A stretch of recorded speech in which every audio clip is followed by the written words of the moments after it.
Com vocês, professor Daniel. Muito obrigado, professor. Uma salva de palmas. A plateia é sua, meu querido. Boa tarde. Obrigado, Edson. Obrigado pelo convite.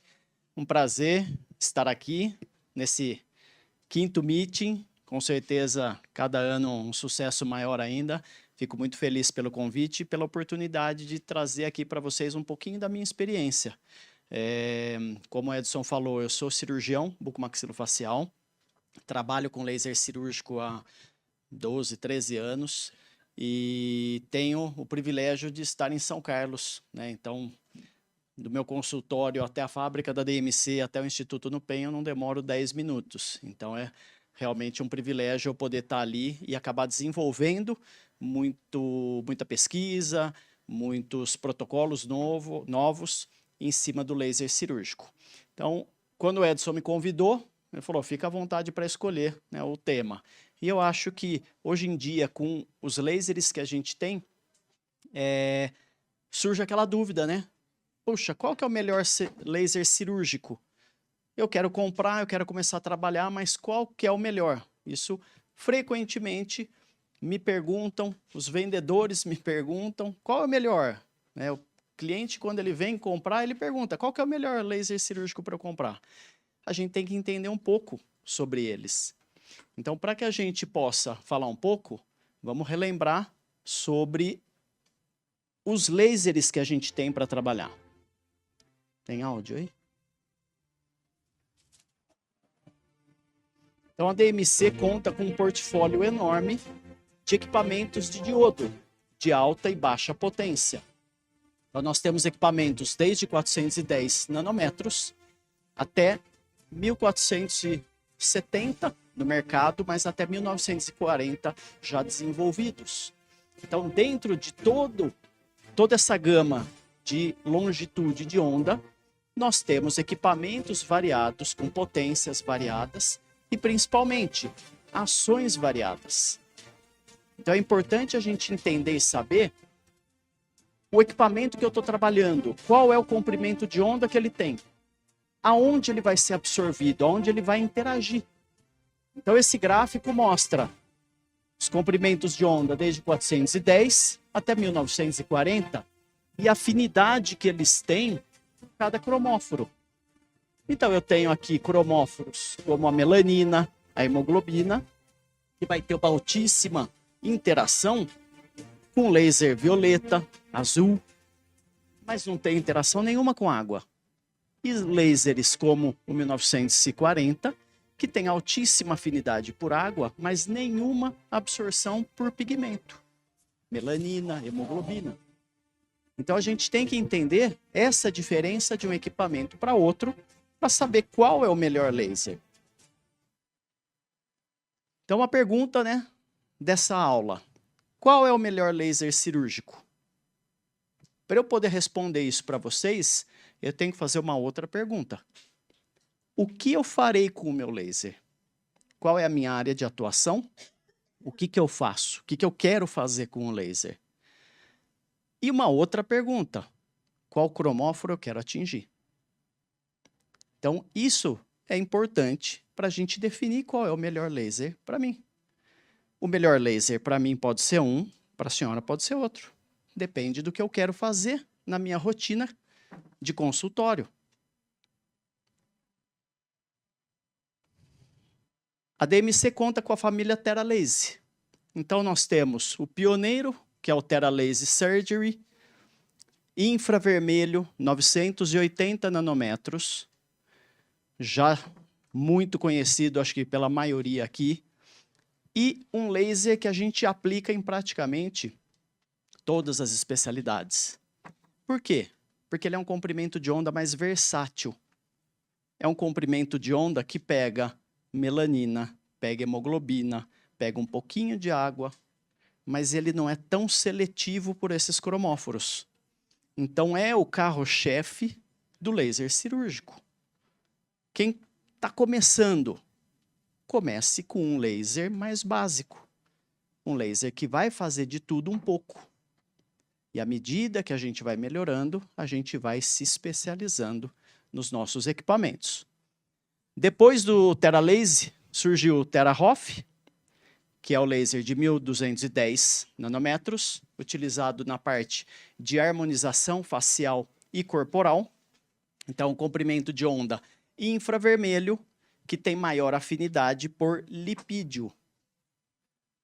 Então, aí a gente começa a entender. Então, um laser pega melanina, pega hemoglobina, pega um pouquinho de água, o outro pega mais gordura, lipídio. E aí depois veio o TeraBlue.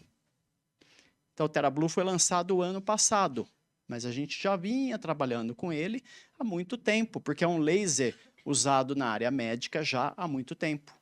Por isso que eu tive acesso a esse equipamento mais precocemente, por estar no ambiente hospitalar, com cirurgias maiores. Então, esse já era um laser cirúrgico mais voltado para procedimentos cirúrgicos.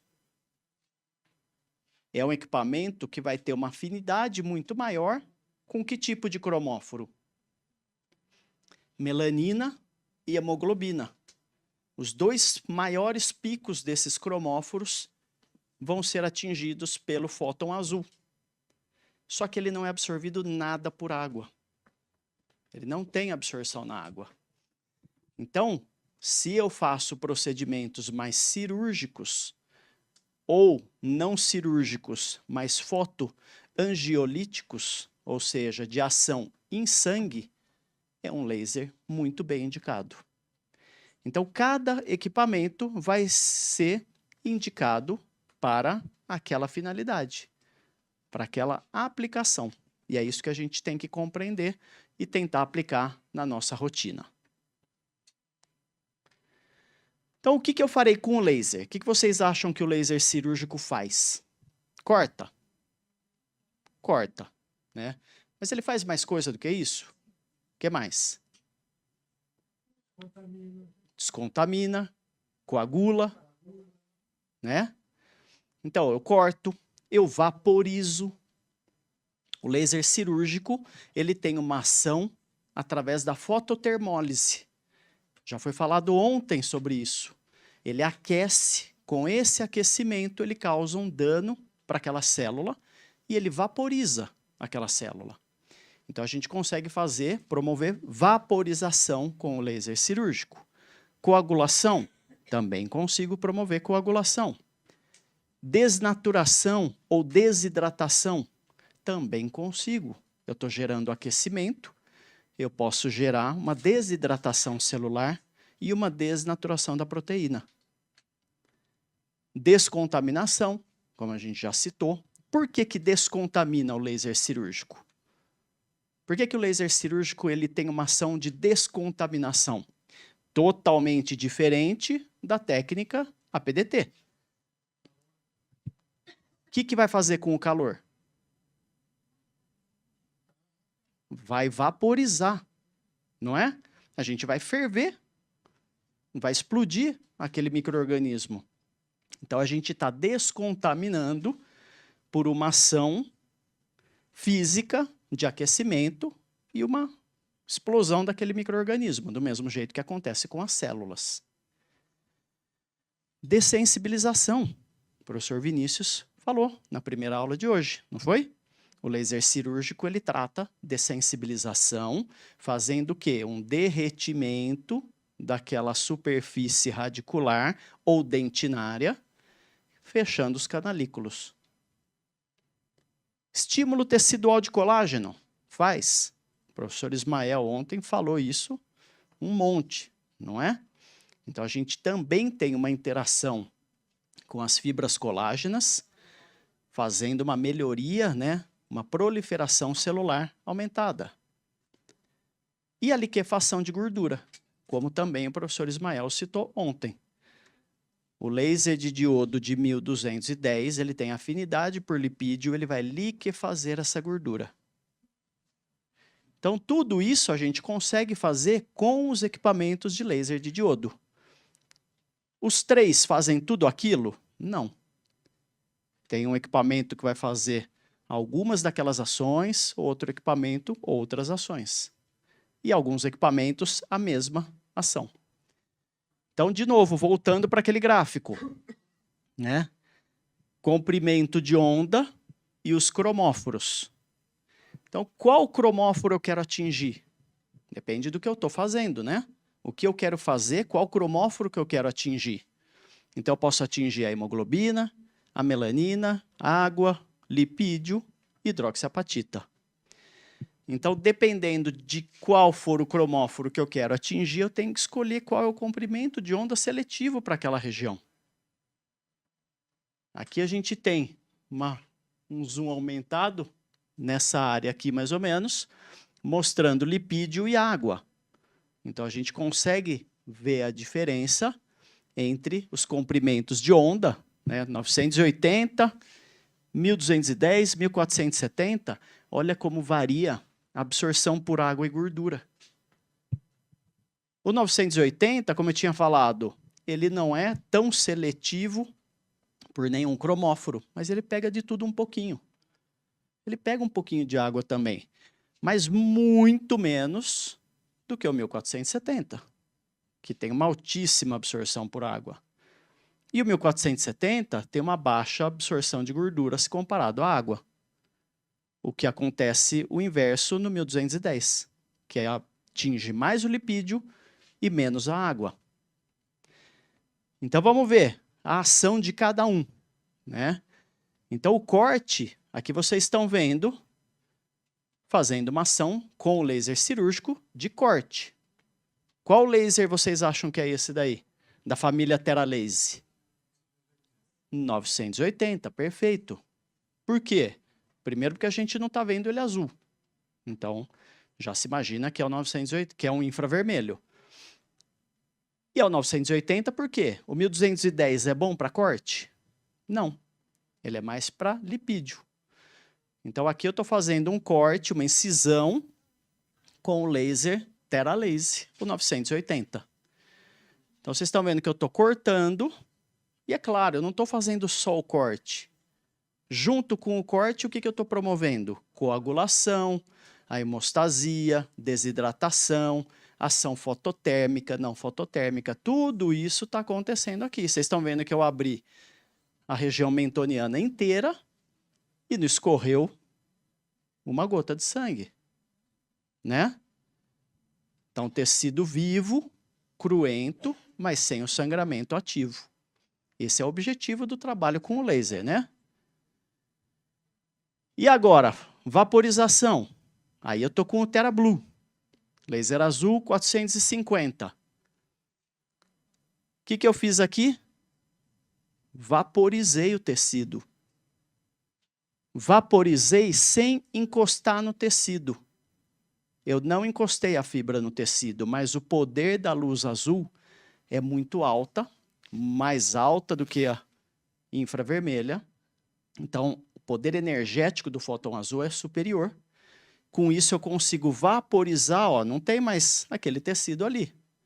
Eu consigo vaporizar sem encostar no tecido. Mas eu posso vaporizar também encostando, tá? Eu consigo vaporizar e normalmente a gente vai vaporizar com contato. Por quê? Porque eu tenho mais segurança de trabalho no que eu estou fazendo, no que eu estou vaporizando. Aqui vocês estão vendo que eu vaporizei, mas eu carbonizei. Eu fiz, é claro, isso para mostrar. Mas vocês vão ver que a hora que tirar, está um pouco preto, marrom escuro, porque eu carbonizei um pouco aquele tecido. Tudo bem?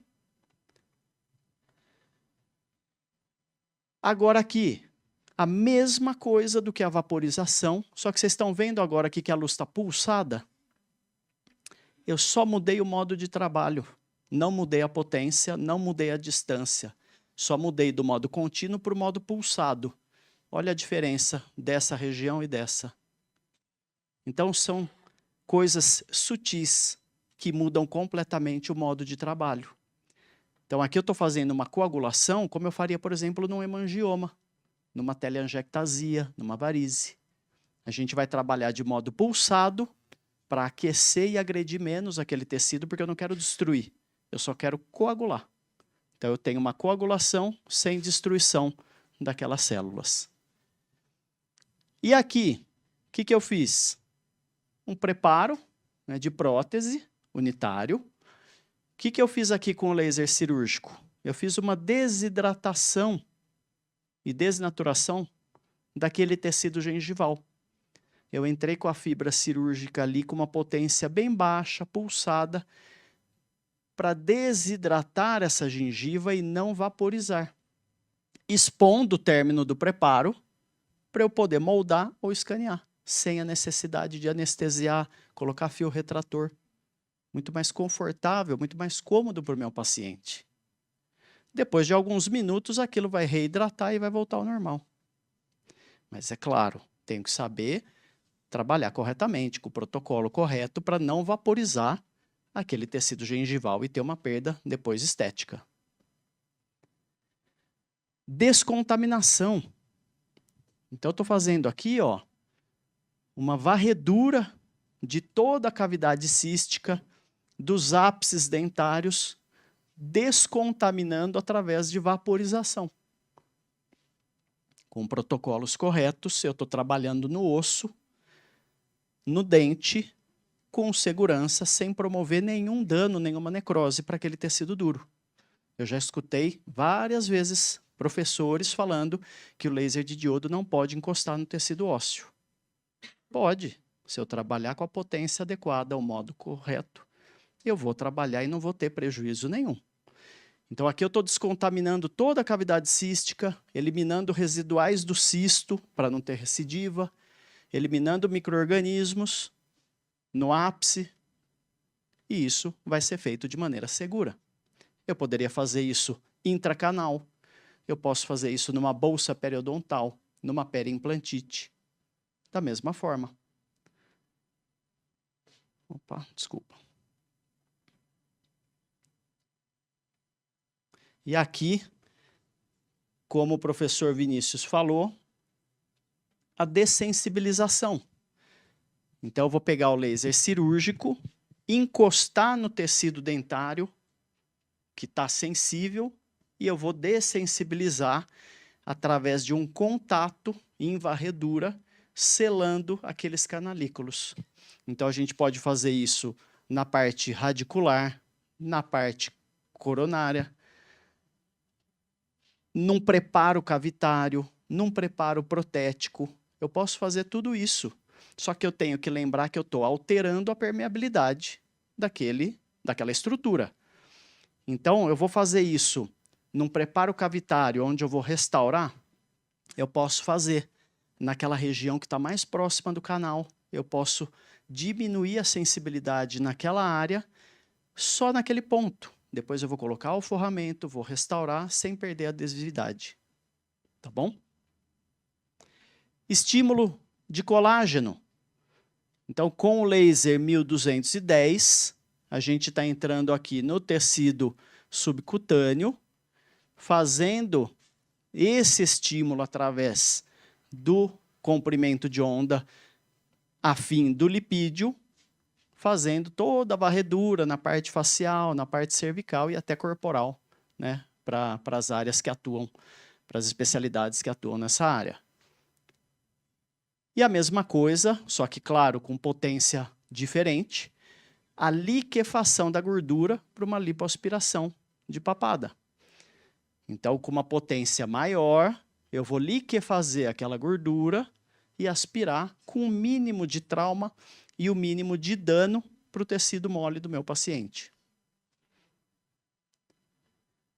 E como que a gente faz essa liquefação da gordura? A liquefação de gordura, ela vai acontecer porque esse comprimento de onda, esse fóton, tem afinidade pelo lipídio, fazendo com que ele se liquefaça. Então, vocês vão ver agora escorrer aqui a gordura da manteiga. Então, isso é o que vai acontecer quando a gente estiver trabalhando ali, fazendo uma lipoaspiração no paciente. A gente vai liquefazer essa gordura, mas mantendo a integridade dos adipócitos. Eles não serão destruídos. E isso vai, né? Agora a gente já está nessa nova fase de pesquisa, de protocolos, para a gente utilizar esse material que foi aspirado em várias outras áreas, em várias aplicações. Então agora, né, O pessoal da ROF, da medicina estética regenerativa, estão trabalhando muito nessa parte de pesquisa para aplicações desse material como enxertia. Então vamos voltar lá de novo, na família Thera. Qual é o melhor laser? O TheraHof, Thera Laser Surgery ou TheraBlue? O que vocês acham? Depende. Depende do que eu faço, do que eu quero fazer, da minha área de atuação. Então não tem como a gente responder para vocês qual é o melhor laser. O melhor laser vai ser aquele que atinge os meus objetivos. Eu comecei a trabalhar com o TheraLase e trabalhei por muito tempo. Até vir o azul, comecei a trabalhar com o azul, começamos a estudar, criar os protocolos, e eu já estou trabalhando com o azul praticamente há 3 anos. Eu tenho os dois na clínica, tenho o TheraLase e o Blue, e praticamente em 3 anos eu devo ter utilizado o Laser umas 5 vezes, para minha rotina, né? Mas por quê?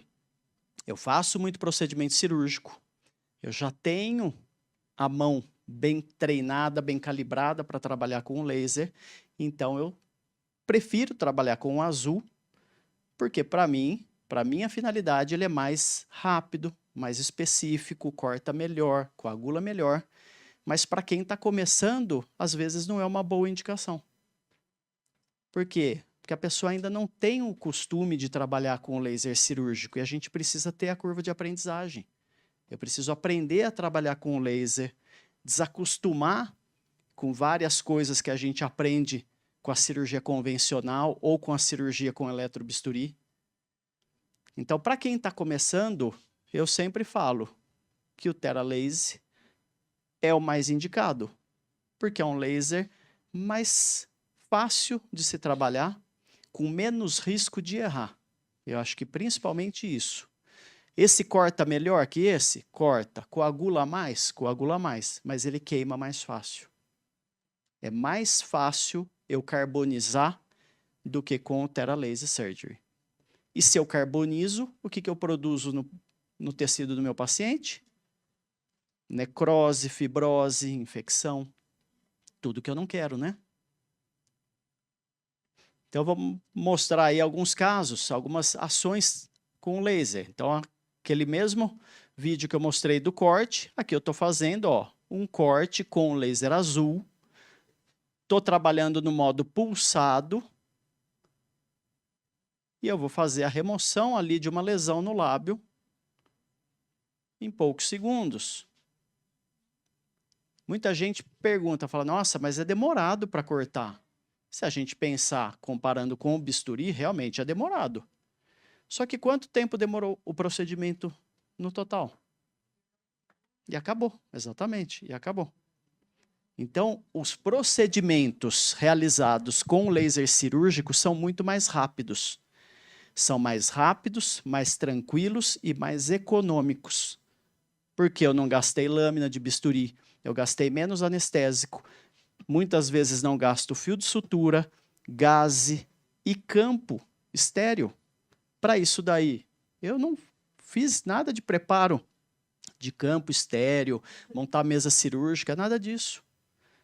Por quê? Porque é algo simples, rápido, descontaminado. Aí, vou fazer a vaporização. Estou fazendo a vaporização para quê? Para regularizar as bordas, facilitar depois a cicatrização. Então, eu vou regularizar as bordas, fazer ali a hemostasia através da coagulação, se houver necessidade. E posso remover uma lesão menor do lado dessa daqui, que eu não conseguia nem pegar com a pinça. Então, ao invés de eu pegar com a pinça e remover muito mais tecido do que eu precisava, eu vaporizei com o laser azul sem encostar. Ou eu posso ter um leve contato, só vaporizando aquele tecido que era bem pequeno.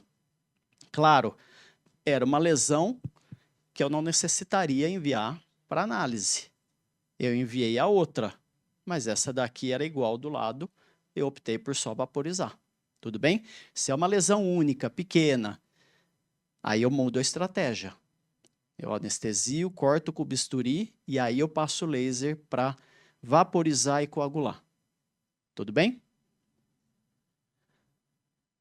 Outra cirurgia com corte, só que com o laser infravermelho. Vejam essa frenectomia. Então aqui eu estou com laser infravermelho 980, estou fazendo a cirurgia da mesma forma, né?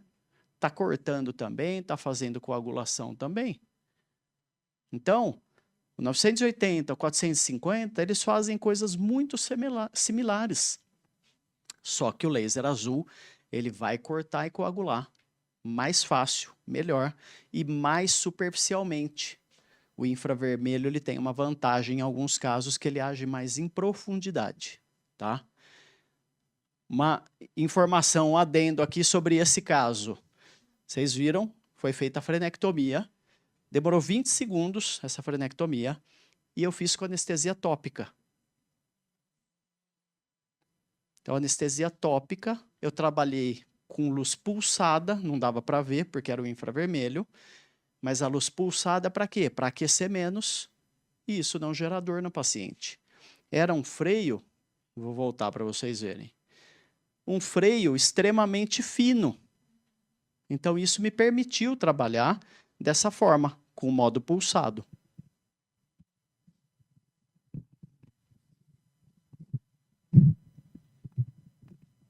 Detalhe que a gente tem sempre que aspirar aquela nuvem de fumaça e tracionar o tecido.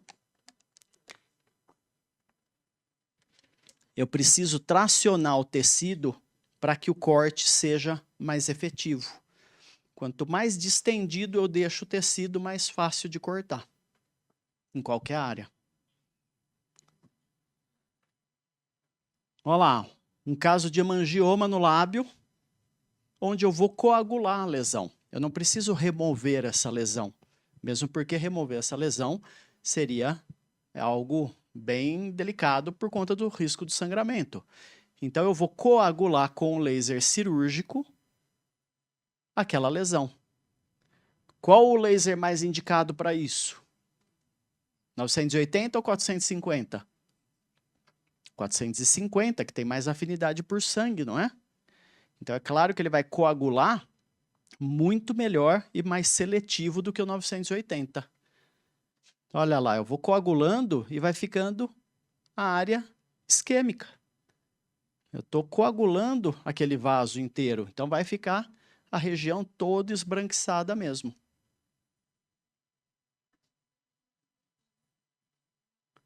Olha lá, pós-operatório imediato. Então, toda aquela região do hemangioma foi coagulada, ó. Ficou branca, sem sangue.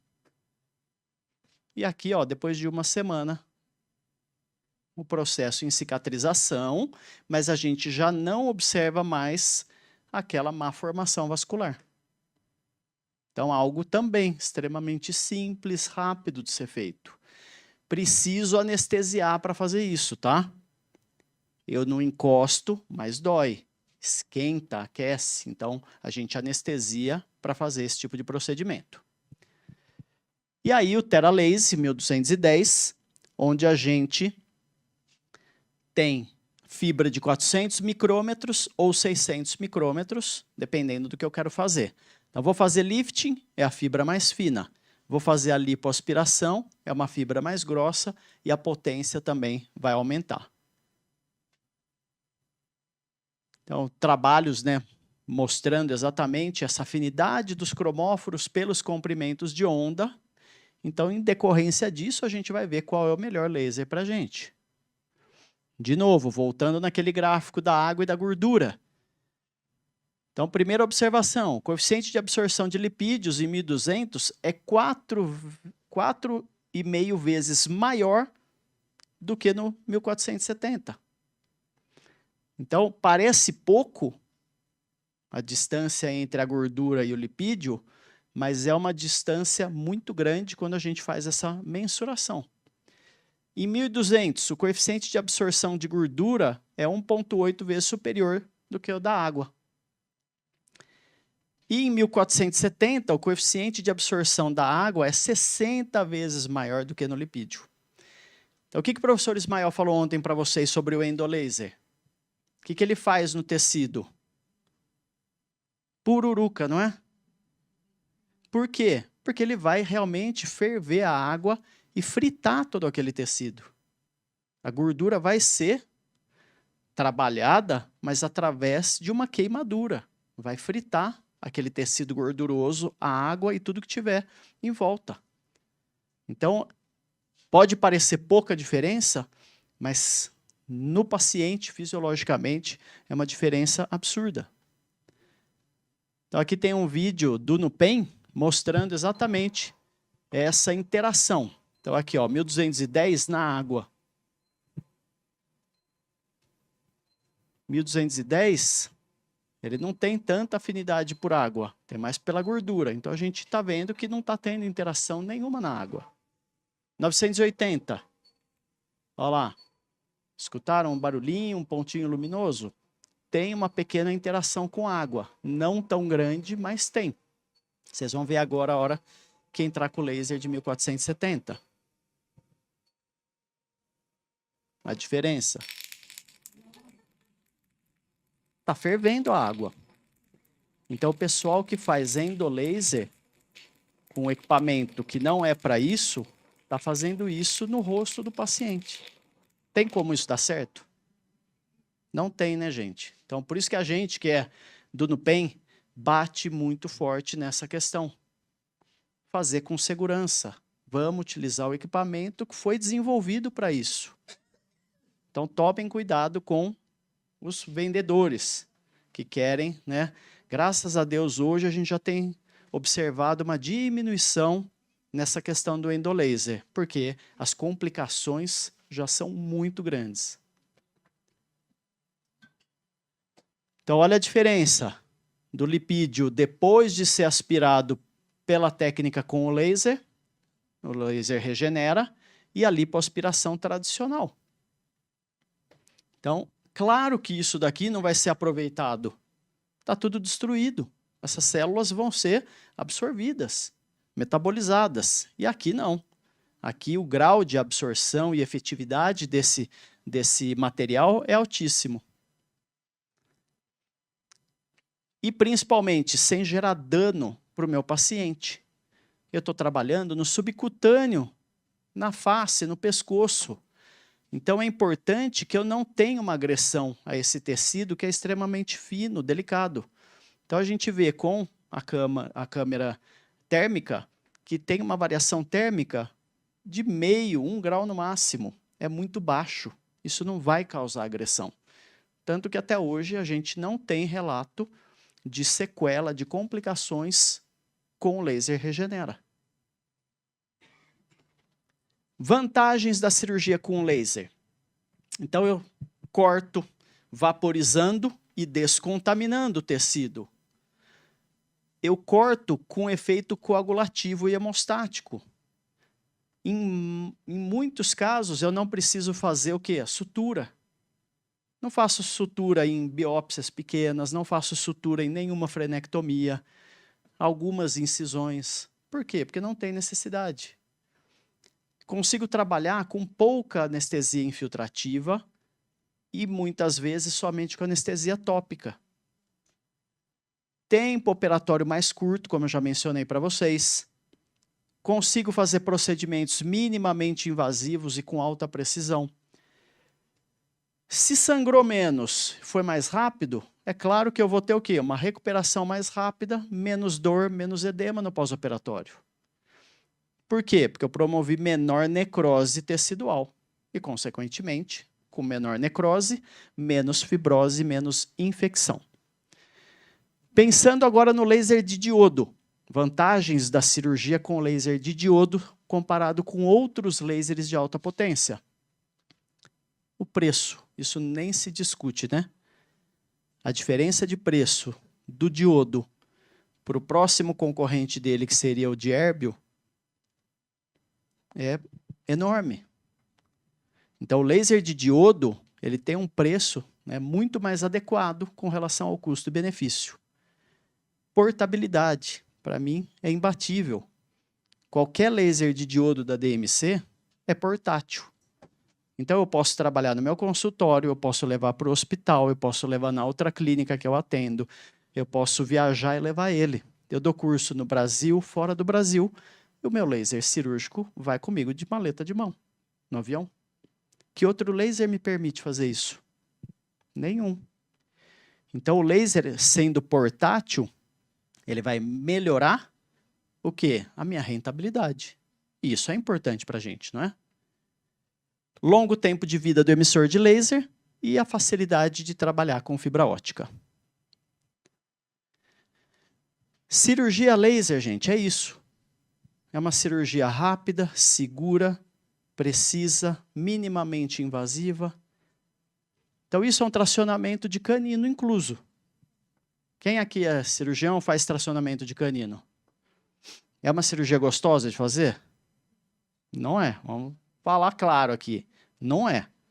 Chata. Rebate retalho, sangramento.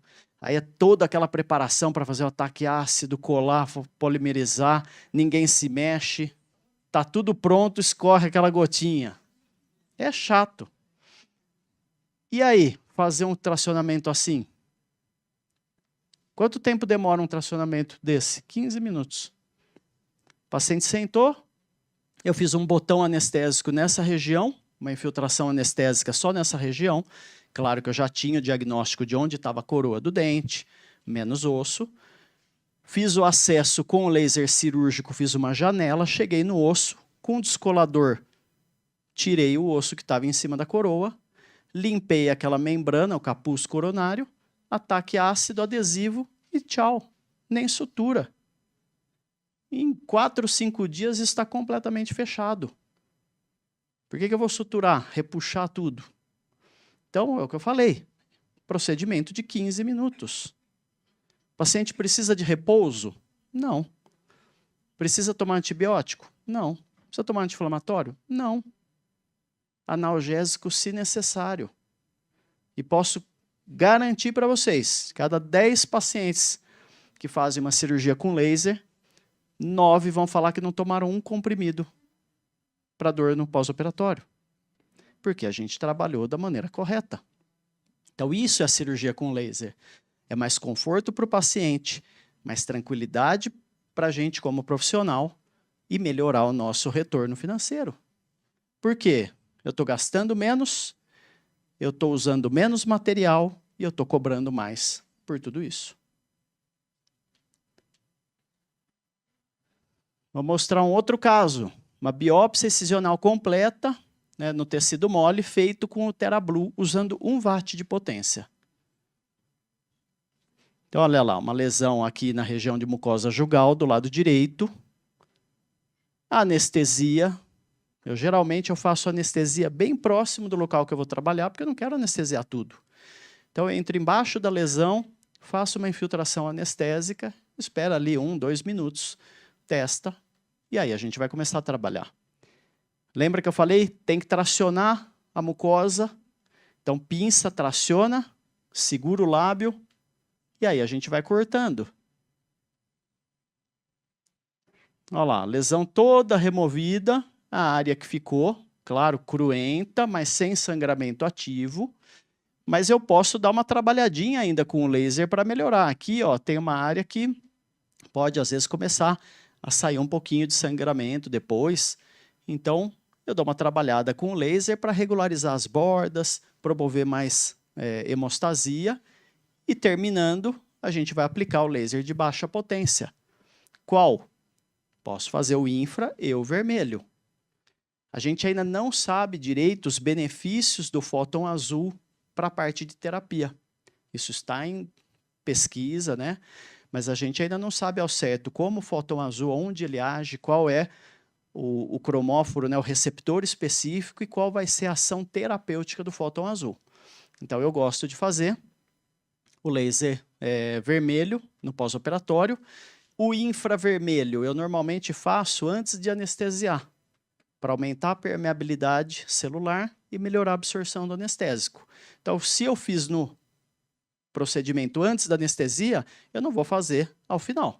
Se eu não fiz antes da anestesia, eu faço o vermelho e o infravermelho. E aí eu gosto de usar um gel na ferida. Eu uso esse gel, que é um gel de clorexidina com ácido hialurônico. E aí vai proteger aquela ferida, dá um pouco mais de conforto para o paciente. Depois ele vai continuar aplicando em casa. E aí, com uma semana, a gente vê essa cicatrização. Então, o paciente volta, né, com o resultado da biópsia. E aí eu pergunto, como foi? Teve dor? Tomou remédio? Parece que eu não fiz nada. Vida normal, não tomei remédio, tudo super tranquilo. Não tem que tirar ponto, não incomoda o paciente e tem uma cicatrização muito melhor do que se eu tivesse feito a sutura. Mas a gente tem que ter cuidado, por quê? Não é porque o laser é vida, luz é vida, o laser é ótimo, funciona para um monte de coisa que ele não pode ser ruim. Então a gente tem que conhecer o equipamento, conhecer a tecnologia, os protocolos para trabalhar da maneira correta. Por quê? Se eu não trabalhar corretamente, eu vou ter ali um dano, sim, provocado pelo laser cirúrgico, que não é tão difícil de acontecer. Então vejam isso daqui. O que é isso daqui? Tinha um segundo molar aqui, ó, que não erupcionava. O ortodontista pediu para fazer a ulectomia para esse dente erupcionar. O que o colega fez aqui? Usou potência maior do que precisava. Carbonizou. Olha o grau de carbonização aqui. Ele fez a cirurgia? Fez. Sangrou? Não. Mas como vai ser o pós-operatório? Vai ter dor, vai ter exudato, fibrose, pode infeccionar. Então, isso eu não quero ter. Mas por quê? Por desconhecimento de como usar o equipamento. Por isso que é importante fazer curso. Faça curso de habilitação, faça curso de capacitação para aprender a trabalhar com aquele equipamento.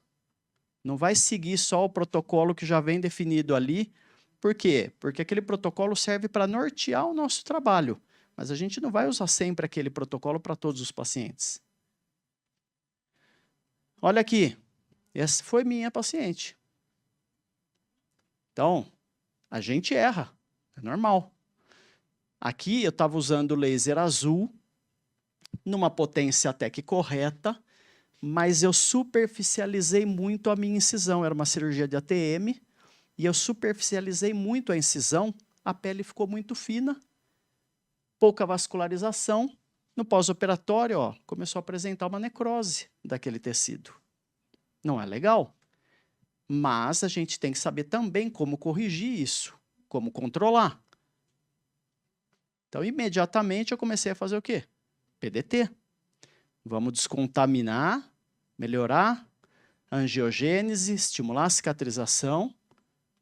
Então, técnica PDT, para a gente tentar consertar o erro que eu causei. Olha lá, depois de uma aplicação. Isso são 3 dias depois. E aí, 1 mês depois. Ficou excelente? Não. Eu sou exigente. Não ficou excelente, porque aqui está uma cicatriz aparente. Para a paciente estava ótimo, ela nem vê. Mas para mim, não. Eu poderia ter evitado, né?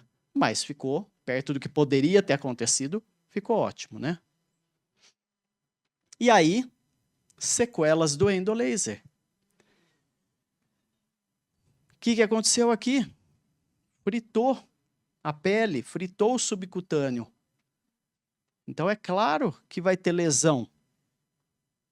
A gente já viu coisas piores, né? Então, o laser errado no lugar errado, ele vai atrapalhar e vai prejudicar. Então, olha que desgraça, né? Uma paciente que vai fazer uma lipoaspiração de papada e sai com uma cicatriz dessa, né? Uma fibrose, uma sequela que vai ficar o resto da vida, né? Então, a gente tem que saber trabalhar. Do mesmo jeito que eu tenho que saber qual é o melhor laser para eu trabalhar, eu preciso saber trabalhar com segurança com aquele equipamento. Então, a gente tem que estudar e aprender. Então, como conclusão, qual é o melhor laser? Não sei. Depende do que vocês querem fazer. Quem trabalha só com ROF, tem que ser o laser específico para isso. Não adianta querer comprar o 450, 980, o 1470, que não é para aquela finalidade. Eu trabalho muito com cirurgia, já tenho um contato com o laser. Eu vou pegar o 450. Puxa, eu tô querendo aprender, vou começar a trabalhar com laser, faço clínica geral, faço de tudo.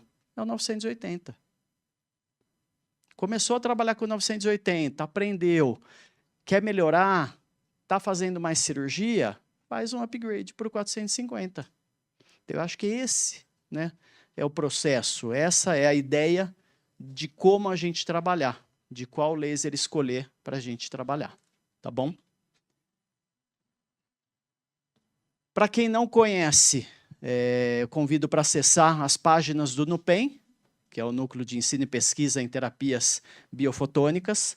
Então, acessar tanto a página do NUPEM, como a página do NUPEM Academy, que é uma página destinada para treinamento, aulas. Lá vocês têm acesso a aulas gravadas, gratuitas ou pagas, informações de cursos, congressos, biblioteca virtual. Então, tem um monte de artigos lá disponibilizados. Então, quem não conhece, por favor, acessem. E, mais uma vez, como o Dr. Felipe falou, convidar para quem tiver interesse para o nosso curso de habilitação em laser da Photobio, coordenado pela doutora Meire Mamã. Então, é uma equipe de professores, eu, doutor Felipe, doutora Ana e outros, o professor Ismael, outros convidados, mas a coordenadora da Photobio é a doutora Meire Mamã. Então, está começando agora, esse curso é semestral, tem um curso no primeiro semestre e outro curso no segundo semestre. As aulas todas são virtuais, mas ao vivo, mas quem perde, ela fica gravada, pode assistir depois. E aí o último módulo é um módulo presencial de 3 dias aqui em São Paulo para a parte prática. Então são 3 dias no último módulo, onde a gente faz a parte prática do laser de baixa, clareamento, fotobiomodulação, PDT, ILIB, laser cirúrgico. Tá bom? Então estão todos convidados. E agradeço mais uma vez pelo convite e a presença de todos aí num sábado à tarde. Obrigado.